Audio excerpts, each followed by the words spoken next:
Boa noite a todos. Depois dessa maravilhosa apresentação, eu acho que falar sobre o capítulo 6 do Evangelho segundo o Espiritismo vai ficar fácil, né?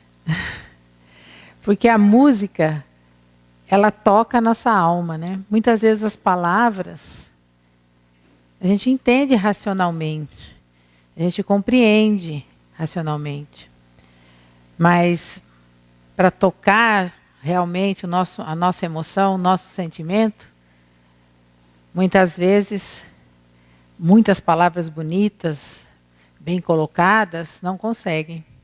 E uma maravilhosa canção entoada com todo amor, como nós vimos agora nesse momento, nos toca muito fundo e nos faz imaginar o que seria de nós hoje. Imaginem, se nós não tivéssemos recebido esse maravilhoso presente da providência divina, que foi o advento da humanização do Cristo. Porque Kardec coloca no capítulo 6, não é o Jesus Consolador, é o Cristo Consolador. Vocês já pensaram por que ele colocou o Cristo Consolador? Porque o Cristo, ele é além da figura de Jesus, né? Ele é um espírito que está com toda a sua equipe acompanhando a evolução dessa formação da Terra, né? Ele é o governador do orbe, que eles chamam, né? E a nossa evolução, desde o mineral até o hominal, atualmente. Então é um espírito muito, muito, muito evoluído, que nós ainda não temos nem palavras, o Cristo, né, para definir. Nós podemos definir Jesus pelo que nós temos escrito nos evangelhos, que foram traduzidos por aqueles que conviveram com ele, os apóstolos, e alguns que não conviveram, mas que mediunicamente, pela vivência dos seus ensinamentos, foram tocados e puderam entrar em sintonia com esses ensinamentos e transcrever no papel e deixar esses escritos para que hoje nós pudéssemos ter acesso. Então nós temos ideia de um Jesus, vamos dizer assim, de um Jesus histórico, né? Do que a gente lê, do que a gente conhece, do que a gente entende naquele período histórico, daquele contexto histórico que Jesus viveu. Mas no nosso coração, nós sentimos que é muito além do que o nosso raciocínio entende.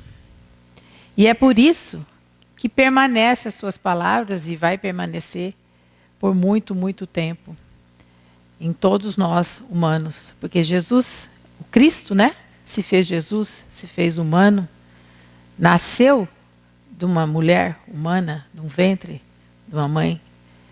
Ele precisou fazer todo aquele trabalho, a espiritualidade teve que fazer todo um trabalho de preparação para que Jesus pudesse voltar. A gente sabe que tinha naquela época muitas guerras fratricidas, disputas. O Império Romano dominava o mundo. Mas o interessante é que um século antes de Jesus reencarnar, essas guerras diminuíram, houve paz naquela região, justamente preparando para que Jesus pudesse, o advento da sua volta, para que ele pudesse voltar, o Cristo pudesse reencarnar, encarnar, né, não reencarnar, como Jesus. Para quê, né? Para trazer às nossas almas não só uma explicação racional das leis de Deus, mas a emoção, o sentimento de como é viver a lei de Deus. E aí a gente compreender que a gente pode viver muito melhor Se nós começarmos a entrar, nós podemos compreender naquela época, estamos compreendendo agora, em harmonia com os ensinamentos divinos. Então, Jesus, ele foi um exemplo humano vivo, ele viveu. Ele não só falou, ele não só pregou, ele viveu. Em todos os momentos. Né? Na Boa Nova, Humberto de Campos conta várias passagens da vida da infância de Jesus e depois do seu ministério, para a gente compreender como Jesus viveu humanamente, para que nós pudéssemos, humanamente as leis de Deus, né? Para que nós pudéssemos acreditar e ter fé que nós podemos também. Pois ele falou que nós poderíamos fazer o que ele fazia naquela época e muito mais. Então Jesus trouxe o exemplo, vivenciando as leis de Deus. E como a gente vivenciar essas leis de Deus, né? E por que que isso aconteceu? Porque a humanidade, ela vinha caminhando na sua evolução. Não tem jeito, existe uma lei. Quando a gente estuda o Espiritismo, dentro do Evangelho, do Livro dos Espíritos, nós vamos ver sobre a lei do progresso. É inevitável, todos nós, todos os seres evoluem, progridem. Existe essa lei. Então, querendo ou não, às vezes a gente vai repetir a lição muitas vezes, mas a gente vai aprender, vai entender um pouco mais e vai crescer na escala evolutiva. É a lei, como a lei do trabalho, a lei do amor e tantas outras leis que nós temos aí. Lei divina. Né? Então a gente sabe que o homem, como filho de Deus, como centelha divina, ele trazia desde os primórdios, mesmo ainda primitivo, mesmo ainda ignorante, não conseguindo falar, articular as palavras, ele conhecia que tinha uma força maior, vamos falar assim, do que aquilo que ele vivenciava.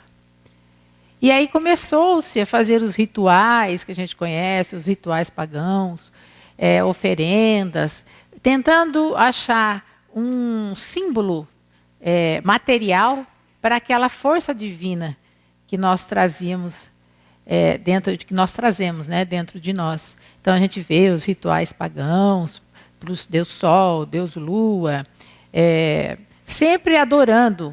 E depois os deuses gregos, os deuses romanos, o politeísmo. E mesmo no monoteísmo com os hebreus, mesmo acreditando um só Deus, sempre eles necessitavam de uma figura humana. Né? E aí criou-se vários ídolos, né?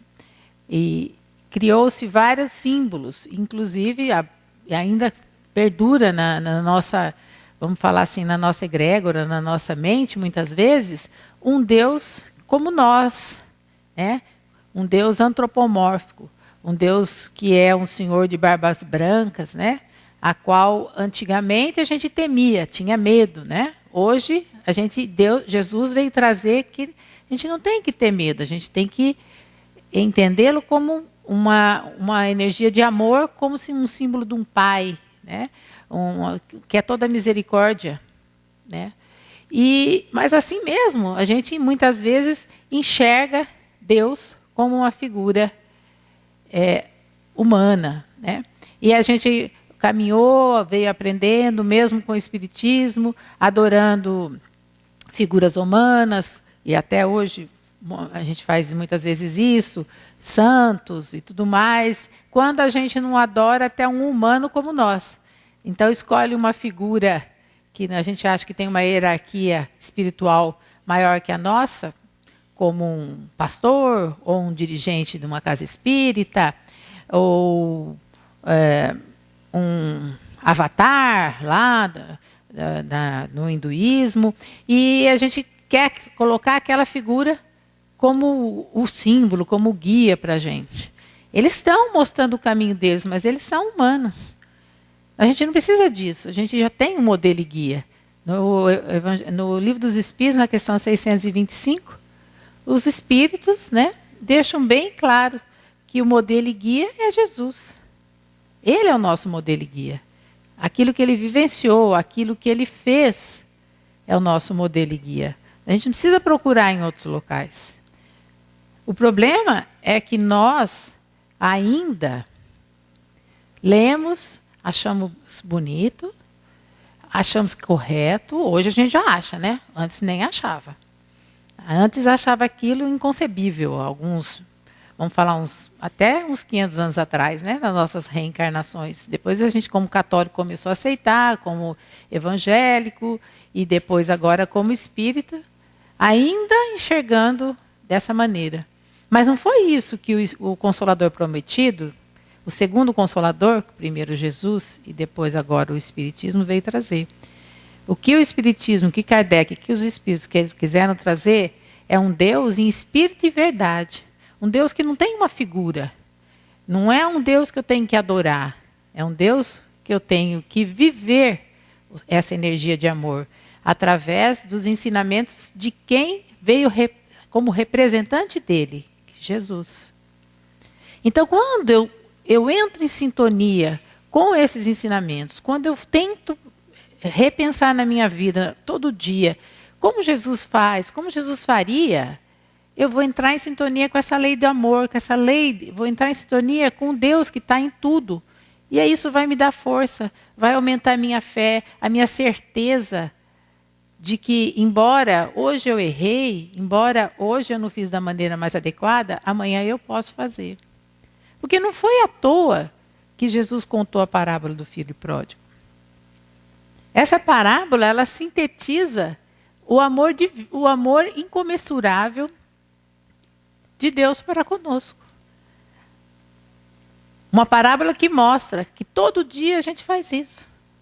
A gente pega os dons que Deus nos dá, as oportunidades, a família, uma maneira da gente ganhar o nosso trabalho. A gente pega tudo isso, em vez de valorizar, a gente desperdiça, a gente joga fora com pensamentos negativos, pensamentos de revolta, de raiva, pensamentos que não conseguem estar presentes naquele momento, pensando no futuro, preocupado com o futuro, ansioso com o que vai ser, não vivendo aquele momento, aquela pedra preciosa que eu estou vivendo ali naquele dia. Eu jogo fora. Eu vou lá, jogo para os porcos. Vou lá comer com os porcos. E aí eu vou fazendo isso todo dia, toda hora, até que uma hora eu estou lá vendo, eu percebo que eu estou comendo com os porcos. Que eu estou no meio de um monte de coisa que eu criei, de sujeira mental, como a gente leu aí, quem leu a mensagem do seu Giacheta, totalmente correta dentro dessa... Parece não, né? A espiritualidade faz tudo em sintonia, né? Tudo a ver com o que a gente tem para falar hoje. Quer dizer, a gente enche de lixo mental e aí depois fica revoltado que as coisas não acontecem do jeito que a gente quer, ou começa a dar artrose, artrite, um monte de doença, né? Problemas vários de saúde, porque a gente vai pegar essa energia pesada que a gente vai carregando e vai ter que ser drenada alguma esponjinha. A esponjinha é o nosso corpo físico. Aí a gente pega, no desespero, a dor vem, e aí faz igual, né, o filho pródigo, né? Eu vou voltar para a casa do meu pai, porque lá até um servo é mais bem tratado do que eu estou sendo tratado aqui.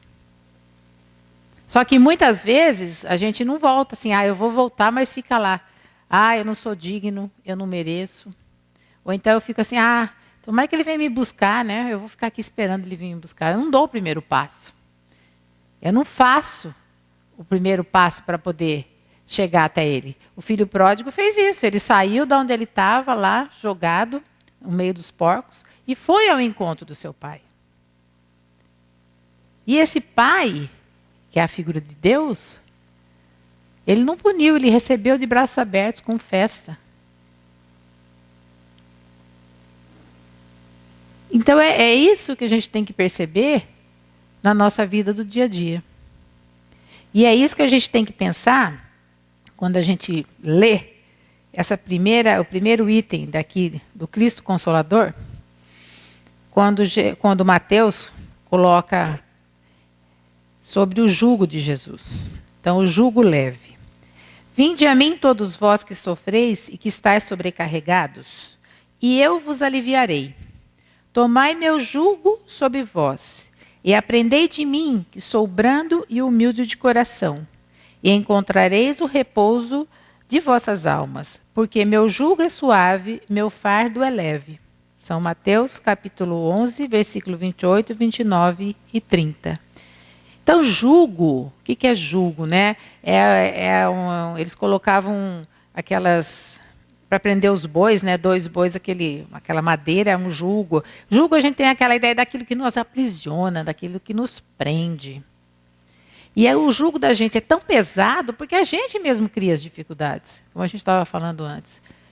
Cria as dificuldades porque a gente quer que as coisas aconteçam na hora que a gente quer, do jeito que a gente quer e só para a gente. Né? Então aí entra imediatismo, orgulho e egoísmo. Né? Será que aquilo que eu quero para mim é bom para mim e para os outros também? Será que eu vou ficar com mais e o outro vai ficar sem? Que é o que a gente vê a todo momento.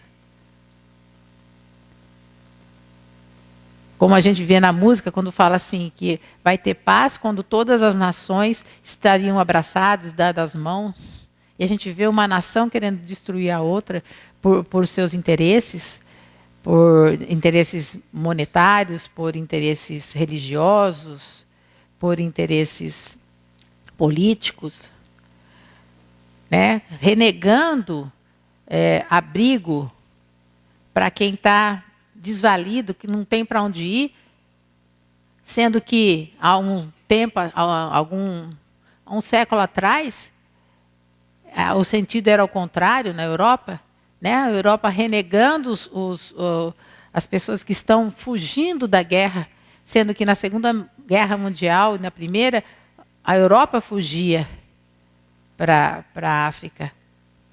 Eles eram os que fugiam. Esquece. Nós esquecemos, porque a gente quer ver só o nosso interesse imediato. E aí o jugo fica muito pesado, fica muito difícil de carregar. E por que o jugo de Jesus é leve? Por que Jesus fala, o meu jugo é leve? Porque o jugo de Jesus não é um jugo que prende, é um jugo que liberta. Porque quando a gente começa a vivenciar o amar ao próximo como a si mesmo, amando a gente, acreditando na gente, colocando a fé no futuro, a fé que nós temos um Pai que nos acode, nós temos sempre alguém, trabalhadores desse Pai, que estão conosco, que estão tentando nos orientar quando nós necessitamos. Que alguma dificuldade que acontece, que as coisas que não acontecem da maneira que a gente quer, que a doença que vem, que o ente querido que a gente perdeu, não é um castigo. É uma necessidade daquele que passou por aquilo e nossa, de aprendermos alguma coisa, de entendermos mais um pouquinho a lei de Deus.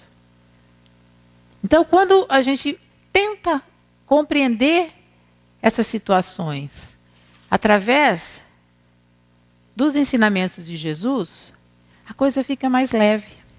A gente consegue passar por aquela dificuldade, sofrer, chorar, mas compreender. Não só com a razão, não só com a nossa inteligência, mas com o coração, com a emoção. E aquilo passa muito rápido e é leve. Porque nós estamos presos no tempo. Aqui, nessa vida que nós vivemos, a vida humana. Mas nós sabemos que o tempo é diferente. Por exemplo, em Marte, em Júpiter, em outros planetas habitados. Com outros corpos mais leves. Com outras potencialidades. De irmãos que já passaram o que nós estamos passando, do planeta de expiação e provas, que já estão nos mundos felizes e que já compreendem, já vivenciam as leis de Deus de uma maneira mais plena. Então, para eles, não tem o espaço-tempo. O espaço-tempo é a gente. Presente, passado, futuro, somos nós. Isso é um jugo, isso nos prende. Então, enquanto a gente ficar preso nisso, preso no passado, porque eu fui maltratado na infância, eu fui abandonado, né? Eu não tive a educação que eu queria, eu não vou para frente. Se eu ficar pensando só nisso, eu não enxergar que aquilo foi uma oportunidade de crescimento. É dor, sofrimento? Sim, mas a dor liberta. A dor nos faz quebrar com paradigmas, com preconceitos, como está na mensagem que o seu Jachete entregou. Só que se a gente não perceber isso, se a gente não pensar nisso e vivenciar isso, nós vamos a todo momento repetir a lição. E a toda encarnação repetir várias lições, até que uma hora a gente percebe, a gente acorda e fala, não vale a pena mais fazer assim.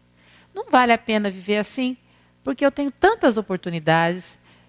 Deus me oferece tantas oportunidades, eu estou preso numa coisinha que aconteceu. Preso numa situação que eu vivi.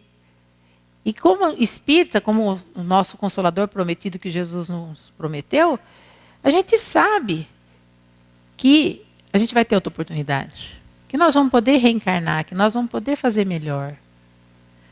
Que nós vamos poder, muitas vezes, reencontrar pessoas que a gente perdeu, que foi para o plano espiritual. Então, para que ficar chorando? Para que ficar guardando a roupa tudo no guarda-roupa? Né? Para que ficar se lamentando de ir lá no cemitério, chorar no túmulo? Para quê? Não tem necessidade disso. É bater a poeira da túnica, não olhar para trás e seguir. Jesus falou isso. Quando ele mandou seus apóstolos, 10, né? Não eram apóstolos direto, levar a sua mensagem aos gentios, né? Ele falou isso. Ele falou, se te receberem em paz e aceitarem a paz que você oferece, você entra na casa. Se ela não entende, a paz vai voltar para você e você não fica revoltado. Você vai bater a poeira da túnica, não olhar para trás e caminhar. E é assim que a gente tem que fazer. É aprender a lição, compreender e não ficar lastimando, chorando. É a mesma coisa com o futuro. Preocupado. O que vai acontecer, o que não vai acontecer? Vai acontecer, sim, dependendo de como eu fizer o agora. Dependendo de como eu viver o presente. Dependendo de que maneira eu estou vendo esse presente, vendo as oportunidades e fazendo multiplicar. Aí a gente lembra daquela passagem, daquela parábola de Jesus, né? Quando o servidor, o senhor, dá os talentos, né? A parábola dos talentos. E tem servidor preguiçoso que pega, enterra o talento e fica lá quietinho, com medo do seu senhor. E tem quem pega o seu talento e multiplica, faz render. E como é que a gente faz isso? Fazendo, praticando. Então não é ficar esperando as coisas virem no colo da gente. Não é ficar rezando, fazendo promessa para que a espiritualidade faça as coisas acontecer. Isso é contra a lei universal. Existem leis físicas, leis energéticas. Nós somos energia. Então não tem jeito. É atração. Lei da atração. Existe uma lei assim. Eu vou atrair aquilo que eu construí no meu campo energético. E como que eu construo isso? Principalmente no meu pensamento. Eu crio condições ruins ou boas, primeiramente com o meu pensamento. Depois com as minhas palavras. Porque imagine assim, ó, se cada célula que nós temos aqui hoje está provado pela ciência. Ela tem autonomia, ela tem consciência, ela tem todo o material genético, não só dessa encarnação, mas de muitas de outras encarnações nossas e até de nossos antepassados, nós temos no nosso DNA. Então, é uma máquina, um computador, uma célula, super potente. Aí, no meu pensamento, eu vou pensar uma coisa e estou falando para aquelas células aquilo que eu estou pensando.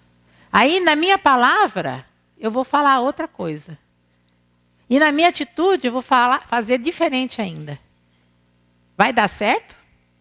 Vai dar um curto-circuito, porque a célula não vai saber o que é o que você quer. Você não sabe, porque você pensa uma coisa, fala outra e age de outra maneira. Assim é um monte de célula, é um órgão. E assim é o nosso órgão, os nossos órgãos, o nosso cérebro, nosso sistema nervoso periférico. Né? Por isso que a nossa máquina física fica doente. Por isso. Né? Dependendo do pensamento e da atitude que eu cultivo, e as doenças hoje estudadas, chamadas psicossomáticas, mostram isso, eu vou ter uma canalização daquela energia em determinado órgão. E aí eu vou ter uma determinada patologia. Né? Então, para não ficar doente, para ter um jugo mais leve, é entender e vivenciar e compreender o Evangelho de Jesus. E aí Jesus foi tão maravilhoso que perto da sua desencarne, né, na ceia, naquele período, naquela hora que ele está com seus discípulos, ele fala sobre o Consolador que ele vai mandar. Eu vou mandar um Consolador para vocês, que vai fazer vocês compreender melhor do que eu estou falando, entender melhor para viver melhor. E vocês vão estar mais preparados para isso. Vocês vão estar psicologicamente, intelectualmente, moralmente prontos para compreender e vivenciar. E é isso que o Espiritismo nos traz. Ele traz, Emmanuel fala assim, que Jesus é a porta, Kardec é a chave. Então, ele traz uma chave para a gente decodificar os ensinamentos de Jesus. Traz uma maneira da gente entender o porquê nós estamos aqui. O porquê que nós estamos vivenciando determinadas situações. O porquê, através... eu tenho alguém que me tutela, mas eu tenho a liberdade de fazer aquilo que eu quero, que é o livre-arbítrio. Mas eu tenho que arcar com aquilo que eu escolhi, que é a lei da ação e reação. Mas que eu tenho chance de fazer de novo, e se eu desencarnar nesse meio tempo, eu tenho chance de voltar, eu posso reencarnar. Então, no Evangelho segundo o Espiritismo, os espíritos, né, através de Kardec, fazem essa cronologia. Se vocês verem os primeiros 4 capítulos, é colocado o que a doutrina propõe. Desde a introdução e depois dos 4 capítulos, o que a doutrina propõe, aquilo que vem nos trazer uma luz nos ensinamentos de Jesus e como a doutrina pode nos mostrar, a doutrina espírita. Aí depois, os espíritos começam a falar dos ensinamentos morais de Jesus. Aí, se vocês forem ver, a grande parte, vários capítulos, são sobre as bem-aventuranças. Que as bem-aventuranças, vão falar assim, é como se fosse não vou falar o resumo, mas é o puro do mais puro dos ensinamentos de Jesus. E começa, eu sempre quis entender por que começa, é feito desse jeito. Por isso que eu sempre falo, que eu acho interessante. Cada coisa foi pensada. Não é à toa que cada capítulo é daquele jeito. E é importante a gente ler cada capítulo na sequência do Evangelho segundo o Espiritismo. E aí, primeiro ele vai falar o quê das bem-aventuranças? Bem-aventurados os aflitos, no capítulo 5. Então, eu falo o que a gente vem conversando agora. Tem aflição, tem dificuldade, mas é para o nosso crescimento. Tem o porquê. Lá está, no capítulo 5. Causas anteriores, causas atuais das aflições. Tá, você vai sofrer, você vai aprender, mas tenha fé, porque no capítulo 6 tem o Cristo Consolador. Por isso está ali o Cristo Consolador. Mostrando que a gente não está sozinho, que a gente tem um guia para nos orientar. E depois, as outras bem-aventuranças que são discutidas, é como que a gente pode vivenciar e construir as virtudes para seguir no caminho de Jesus. Bem-aventurados os pobres de espírito, bem-aventurados os mansos e pacíficos. né? Aí a gente vai lendo e vai compreendendo. Então você vê como é bonito, como foi pensado, como a espiritualidade intuiu Kardec, como ele era didático também, né? Ele era um espírito que tinha escrito livros, ele era um professor, livros, estudou, né, uma escola, Pestalozzi, uma escola famosa, né, na Europa, e ele sabia como fazer. Então ele tinha o cabedal material e a espiritualidade intuiu, ele foi colocando, né? Mas aí, o que eu gosto sempre de falar é assim, tá ali, tá o cerne, tá mostrando o ensino, mas a gente precisa também pegar, por exemplo, pegar o capítulo 5 aqui, esse de Mateus que eu li para vocês. Pegar a Bíblia e ler o capítulo todo. Porque a gente vai descobrir mais coisas. Vai ter mais, tem todo o contexto. A gente vai compreender melhor até o ensinamento, que é necessário. Que às vezes a gente fica preso só no Evangelho segundo o Espiritismo, que não é o ideal. E aí às vezes as pessoas perguntam qual Bíblia seguir, porque cada Bíblia tem uma interpretação. Hoje nós temos a Bíblia ecumênica, não é a Bíblia, é a tradução do Evangelho, eu ainda não tenho o Velho Testamento, de Jesus, ecumênico, do Haroldo Dutra Dias. Vocês podem comprar pela FEB, né, da editora da FEB, que ele tem. O interessante é que ele coloca a tradução correta, sem tenta colocar diretamente da fonte, das palavras, por exemplo, se é do grego, se é do hebreu, diretamente de lá, porque ele fala, né, a língua. E ele coloca rodapés explicando as palavras, explicando o contexto para a gente compreender. Então é interessante estudar, é interessante ler também o contexto todo, né? E eu gostaria de ler aqui uma passagem em relação do Emmanuel, em relação à nossa vivência do Espiritismo, de como nós, então, agora espíritas, compreendemos esse ensinamento de Jesus, devemos vivenciar esse ensinamento, de que maneira a gente deve fazer. Então, eu adoro Emmanuel, leio muita coisa, tem muita coisa interessante procurar nas obras de Chico, as obras de Emmanuel, tem contexto de romance histórico, tem os estudos dos versículos, né, em vários livros. E essa passagem aqui, ela está num livro que chama Escrínio de Luz. E é chamado Ante o Cristo Consolador, do Emmanuel. Nas consolações e tarefas do Espiritismo, é necessário que o coração vibre acordado, em sintonia com o cérebro, para que não venhamos a perder valiosas oportunidades no tempo. Provarás a sobrevivência da alma, além da morte, através de testemunhos insofismáveis da experimentação. Entretanto, que valor apresentará semelhante esforço, se não auxiliais o aperfeiçoamento moral do espírito em peregrinação na carne? Movimentarás equações filosóficas, anunciando à mente do povo os princípios da reencarnação. Contudo, que adiantarão teus acertos se não ofereces ao próximo os recursos indispensáveis à sublimação da vida interior? Aproveitarás a mediunidade distribuindo ideias novas e novas convicções entre os homens, sedentos de esperança, por intermédio da argumentação irretoquível. No entanto, de que te servirá o interesse fortuito nas revelações graciosas, se não despertas a noção de responsabilidade naqueles que te observam e ouvem?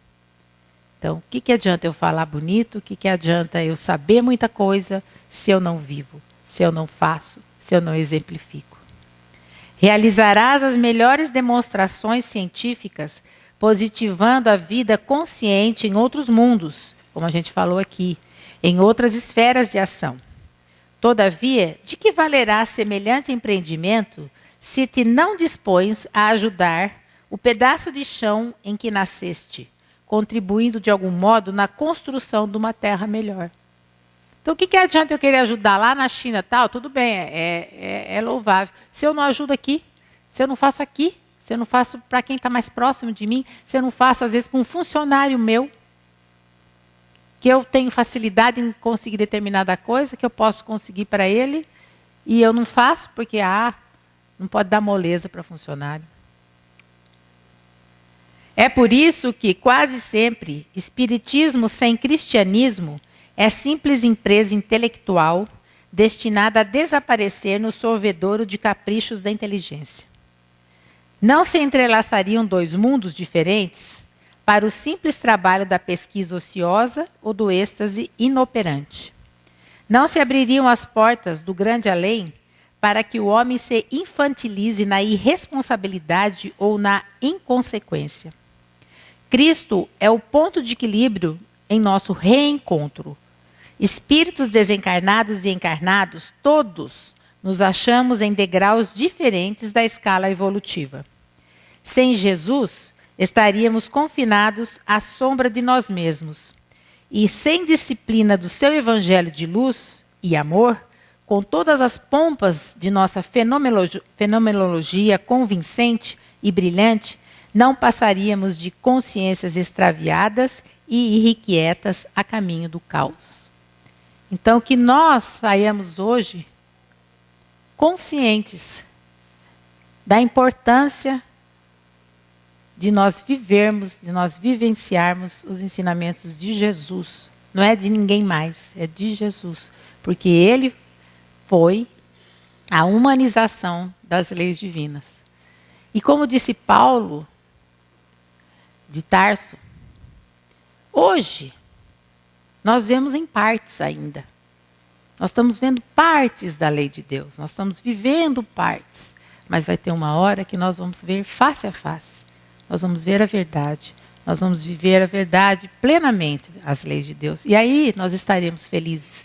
Aí a terra não será mais um mundo de expiação e provas, mas um mundo de regeneração e depois um mundo feliz.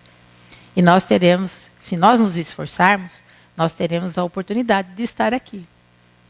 Se não, talvez nós vamos ter que continuar nossas lições em outro planeta que ainda é de expiação e provas. Né? E que nós possamos viver isso, que foi o que foi que prega o Espiritismo, através da caridade, da fraternidade, do amor. Né? Como diz o lema do Espiritismo, fora da caridade não há salvação. Né? E que nós possamos não só estudar, porque Kardec disse, espírita, estudai-vos, mas que nós pratiquemos também aquilo que a gente tem estudado e tem aprendido quando a gente vem aqui numa palestra, quando a gente vai num estudo. Que a paz de Jesus esteja conosco, que a sua luz nos fortaleça, que a nossa fé cresça cada vez mais e que nós possamos levar essa harmonia, essa paz que nessa noite reina aos nossos lares, aos nossos familiares, no nosso trabalho, levando uma palavra de carinho, de compreensão, de alegria, ou às vezes pelo menos um bom dia, uma boa tarde, uma boa noite, um sorriso, um abraço, um aperto de mão. Fique em paz. Obrigada.